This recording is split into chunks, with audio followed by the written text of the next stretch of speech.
우리 같이 한번 암송해 볼까요? 시작. 나를 믿는 자는 성경의 이름같이 그 배에서 생수의 강이 흘러나오리라 하시니. 요한복음 7장 38절 말씀. 아멘. 자, 오늘까지 우리는 이제 누가복음 14장 이제 마쳐지게 됩니다.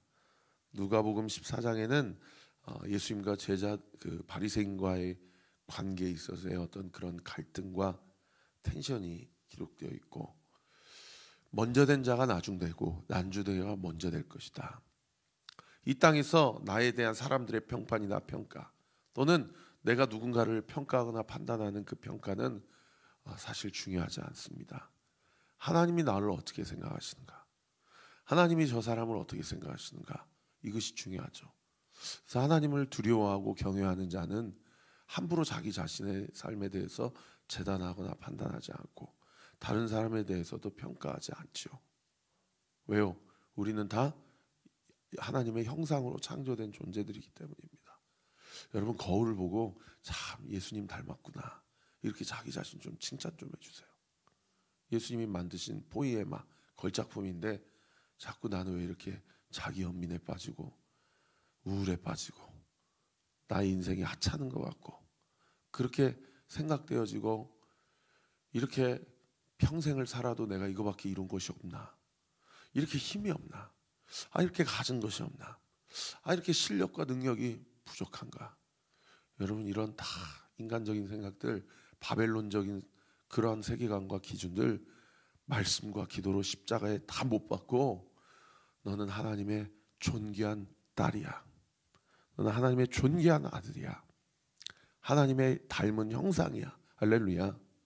그리고 옆 사람이나 배우자나 자녀들이나 교회 성도들이 좀 속을 새겨도 여러분, 그 사람을 보지 말고 그 사람을 하나님의 형상으로 빚으신 하나님을 바라보는 거예요. 그러면서 이렇게 안아주는 거죠. 하나님의 닮은 형상, 당신을 사랑합니다. 그렇게 고백하고 축복하고 하나님의 나에게 주신 은혜를 흘려보낼 때, 여러분, 잔소리로 사람이 바뀌는 것이 아니라 주님이 주시는 그 사랑이 나를 통해서 흘러가게 될 때 그 사람이 바뀌게 되는 은혜가 있는 줄 믿으시기를 예수님의 이름으로 축원합니다. 여러분, 목사님 언제까지 그걸 해야 됩니까? 70번씩 7번 하십시오. 죽을 때까지 하십시오. 이렇게 하시고 그렇게 사랑하고. 그저께도 충북 그 단양이라는 곳에 제가 장례식장을 갔다 왔는데, 저랑 동갑이세요. 그 전도사님이. 아버지가 돌아가셨어요. 그 아버님이 저희 아버님하고 한 살밖에 차이가 안 나시더라고요. 그렇게 혈액암으로 고생하시고 급성 백혈병으로 소천하셨는데, 감사하게도 임종을 지킬 수 있어서 참 감사했고, 아버님 저를 이렇게까지 키워주시고 이렇게 손주들, 제가 이렇게 한 가정을 이뤘는데 아버님 제가 잘 모시지 못하고 더 많이 연락드리지 못하고 더 많이 안아드리지 못해서 죄송합니다. 그러면서 마지막 임종 직전까지, 그분이 감리교 권사님이신데 감리교는 남자도 권사가 있잖아요. 그렇게 아버님 안아드리고 그렇게 마지막 온 가족이 함께 시간을 보냈다고 하더라고요. 그러면서 그분이 저한테 얘기해요. 친구니까 영천아, 부모님께 연락 자주 드려라. 사랑한다고 많이 고백하고. 아름답다. 어머니 아버지의 기도로 제가 여기까지 왔습니다. 어머니 아버지의 그 가정을 향한 헌신과 사랑은 정말 저의 삶의 모토가 되었고 또 토양이 되었고 제 사역과 삶의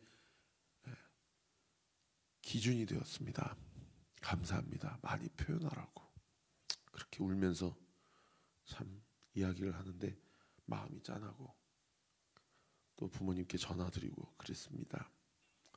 여러분, 자기 자신에게 뭐라고 고백하라고요? 하나님의 형상이다.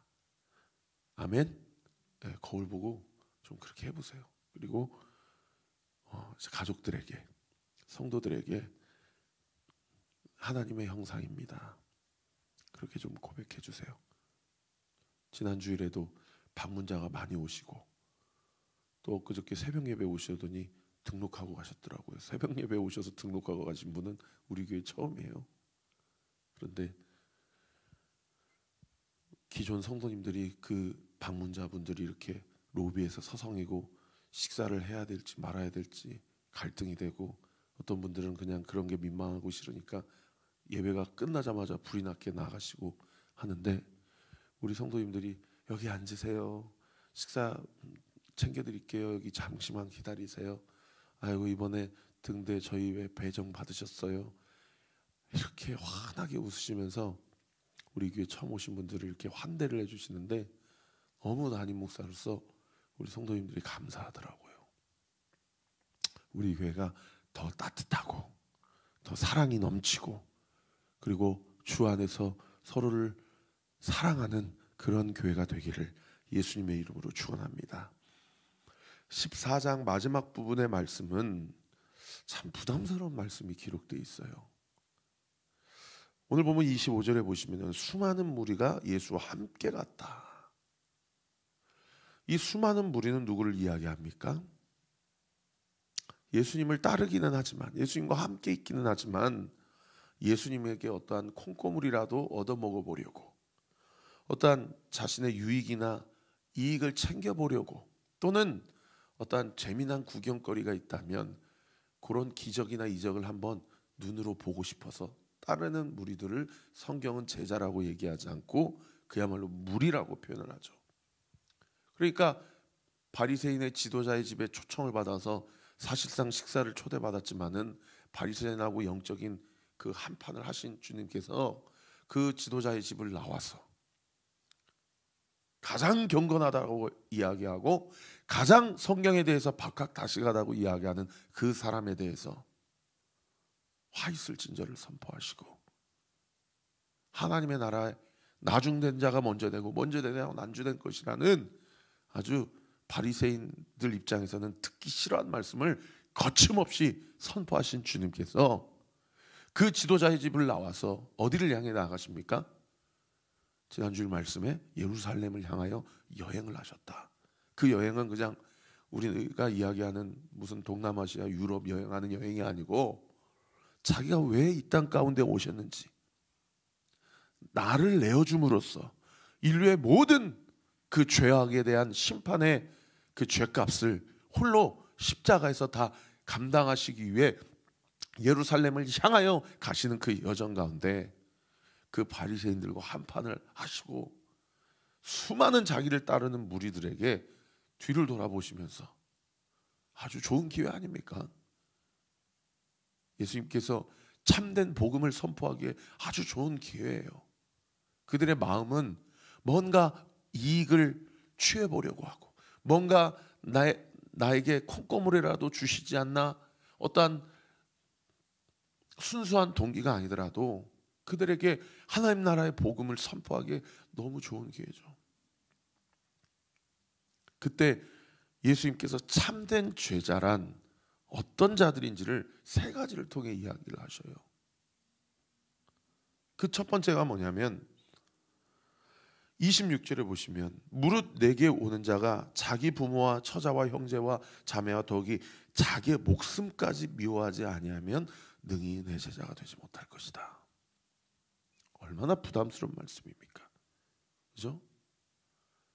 자기 목숨까지도 미워하지 아니한다면, 자기 사랑하는 가족까지도 미워하지 않는다면, 자기 형제 자매 내 사랑하는 사람까지도 미워하지 아니하면 능히 내 제자가 되지 못할 것이다. 아니, 우리 주님이 서로 사랑해라, 부모에게 효도해라, 자식을 사랑하되 마땅히 가르칠 바를 가르치라, 이렇게 얘기하실 때 언제고, 또 오늘 본문에서는 미워하라고 하시네. 이게 너무, 여러분 오늘 이 본문에 참된 제자의 첫 번째 조건인 자기 목숨까지도 미워하지 아니하면 능히 내 제자가 되지 못한다는 얘기 무슨 얘기예요? 이중부정이잖아요. 미워하지 아니하면 되지 못하리라.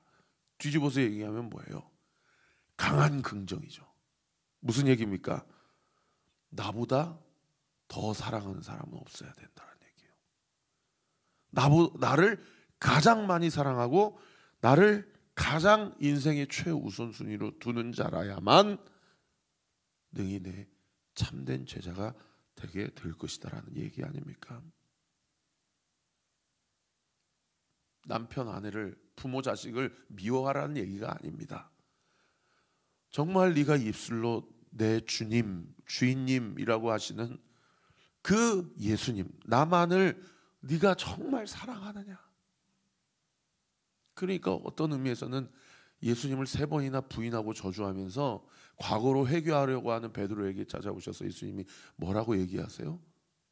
네가 다른 사람들보다 나를 가장 사랑하느냐? 이 말씀과 같은 의미인 거예요. 영천아, 네가 정말 나를 사랑하니? 아무개 집사야, 네가 정말 나만을 사랑하니? 그런가 하면 두 번째로 27절에 보시면은 누구든지 자기 십자가를 지고 나를 따르지 않는 자도 능히 내 제자가 되지 못하리라.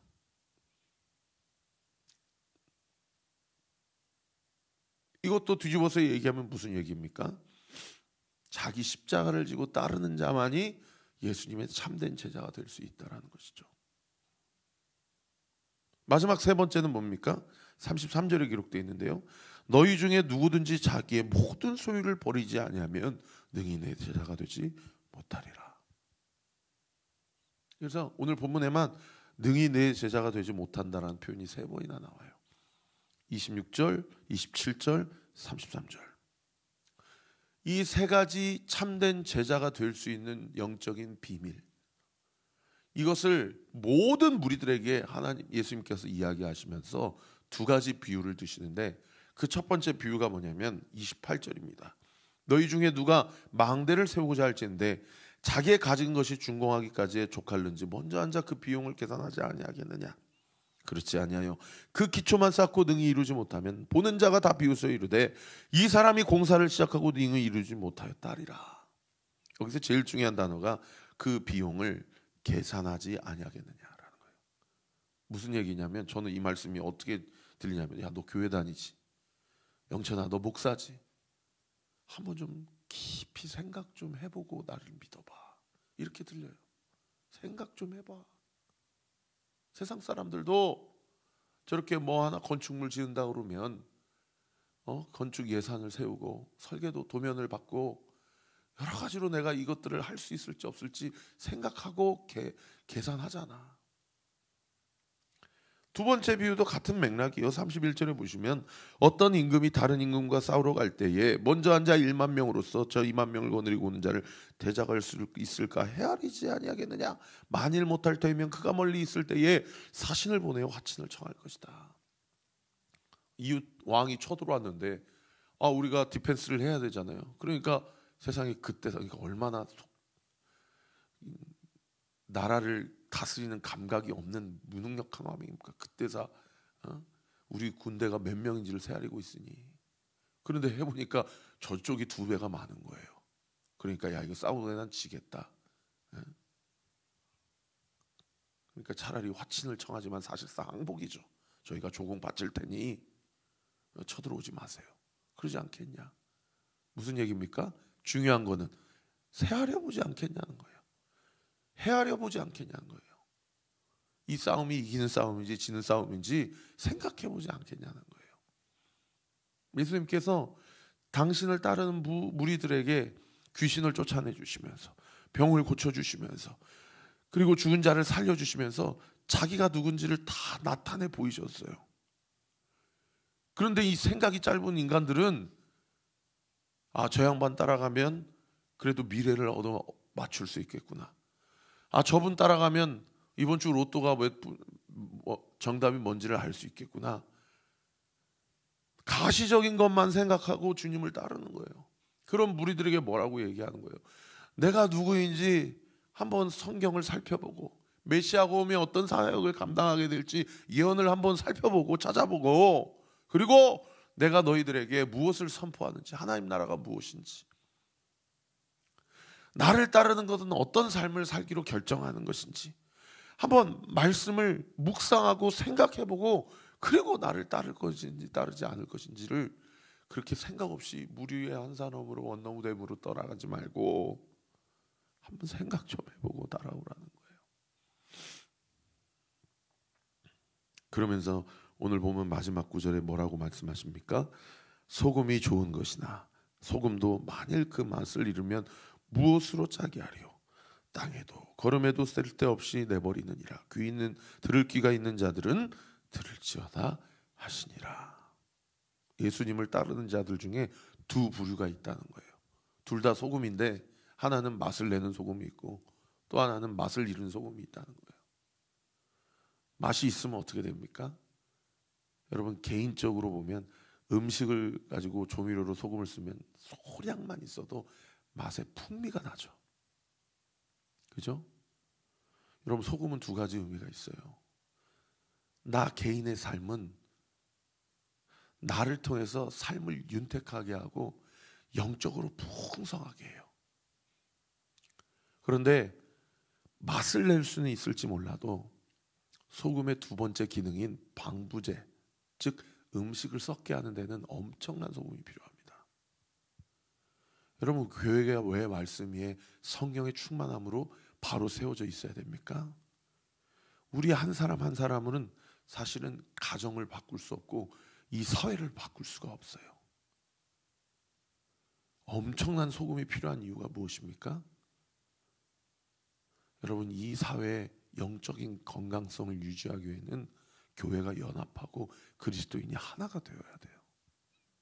그러니 소금은 개인의 삶 가운데서는 하나님 보시기에 맛을 내는 삶을 위해서 내가 생각을 좀 해보고 정말 참된 예수님의 제자가 되는 것은 무엇인지 날마다 하나님의 형상된 자기 자신에 대해서 거울을 바라보며 하나님 감사합니다.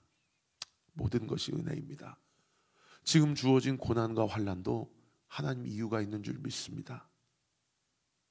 욥처럼 사명을 감당하기 위해 고난과 연단을 허락하시는 주님을 찬양합니다. 여러분, 그 한 사람을 통해서 그 가정이 살아나고 그 지역 교회가 살아나는 거예요. 그 한 교회가. 그런 공동체가 모여서 여러분 한국 교회를 이루게 될 때요, 이 사회가 얼마나 많은 혼란과 얼마나 많은 어지러움과 여러 가지 환란이 있다 하더라도 그 하나된 그리스도인의 공동체를 통하여서요, 이 사회의 건강도와 청결도가 그렇게 유지가 될 수가 있다라는 것이죠. 오늘 옆에 묵상하기 한번 세 가지 제자도에 대해서 상당히 부담스러운 말씀입니다. 내가 내 목숨까지도 미워하지 않으면 예수님에게 제자가 될 수가 없다라는 말씀.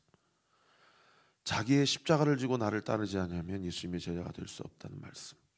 나의 모든 소유를 버리지 않으면 예수님의 제자가 될 수 없다는 말씀. 표면적으로 문자적으로만 보면 누가 이러고 살아. 그런데 오늘 이 말씀 여러분 예수님이 하신 말씀입니다.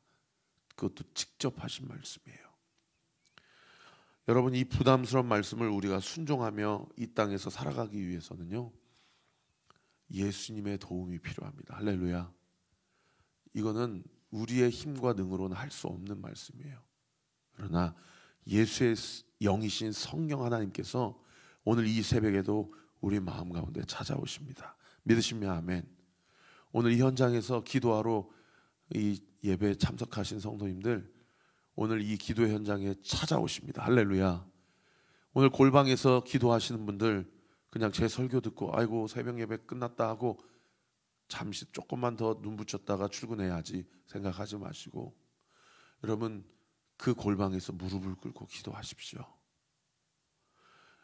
주님, 나의 힘으로서는 이것을 할 수 없지만 이 기도의 자리 가운데 성령 하나님이 지금 나에게 찾아오셔서 이것을 가능하게 하게 하시고 나의 삶을 그렇게 지도 인도해 주실 것을 믿습니다. 여러분, 이게 복음이에요. 복음은 우리가 하는 것이 아니고요, 주님이 우리를 통해 하시는 일입니다. 할렐루야. 이 굿뉴스, 이 기쁜 소식을 믿음으로 취하고 오늘 이 하루도 우리의 평생의 삶도 우리의 가정을 위해, 교회를 위해, 이 나라의 민족, 열방을 위해 하늘에 썩어져가는 미랄과 맛을 내는 소금이 되는 저와 우리 모든 온리교회 성도들 되시기를 우리 구주 예수 그리스도 이름으로 축원합니다. 기도하겠습니다. 아버지 하나님, 오늘 이 아침도 주님께 모든 것을 영감받아 마땅히 전해야 될 생명의 약속과 명령을 선포했습니다. 우리는 하나님의 형상입니다. 우리는 하나님의 권속입니다. 이 말씀이 부담스러운 말씀이 아니라 이 말씀이 약속의 말씀이요, 기쁨의 말씀이요, 성령께서 우리를 그렇게 지도 인도해 주시겠다라는 그러한 확언인 줄 믿사오니 주님, 우리를 그렇게 인도하여 주시옵소서. 주님, 우리의 삶을 그렇게 지도해 주시옵소서. 우리가 우리의 목숨까지도 미워하게 하시고 우리를 부인하게 하시고 우리에게 주어진 십자가를 감사함으로, 기뻐함으로 지고 예수님을 따라가고 우리의 모든 소유가 내 것이 아님을 믿고 주님을 위해서 온전히 내어드리고 버리게 될 때에 주께서 우리의 삶을 통해 우리의 자녀들을 살리시고 우리 배우자, 우리 남편, 아내들을 살리시고 우리 부모님을 살려주시고 또 나의 기도를 통해 우리 등대 모임과 우리 공동체를 세워주시고 또 이렇게 혼탁하고 이렇게 어지러운 이 마지막 시대에 우리 기도를 통하여 다시 한번 이 땅에 바알에 무릎 꿇지 않는 7,000명을 남기신 그 하나님의 은혜와 능력으로 아버지, 이 사회가, 이 나라의 민족이 주 앞에서 온전히 주님의 말씀 앞에 청종하며 순복하는 놀라운 은혜의 역사 일어나게 될 줄 믿습니다. 그 믿음 가지고 이 사백에 간구하는 모든 성도들의 기도와 간구와 신음 예수의 이름으로 명하노니 응답될 지어다, 응답되게 될 지어다, 응답될 지어다. 예수 그리스도의 이름으로 기도합니다. 아멘. 지금은 우리 구주 예수 그리스도의 은혜와 하나님의 사랑과 성령 하나님의 위로교통 충만하심이 주신 말씀 붙잡고 오늘도 이 말씀을 잘 소화하여 철저히 성령 하나님만을 의지하며 성령 하나님의 인도하심을 따라가기로 결단하는 우리 사랑하는 이게 모든 성도들 머리 위에 지금으로부터 영원토록 함께 하시기를 간절히 축원하옵나이다. 아멘.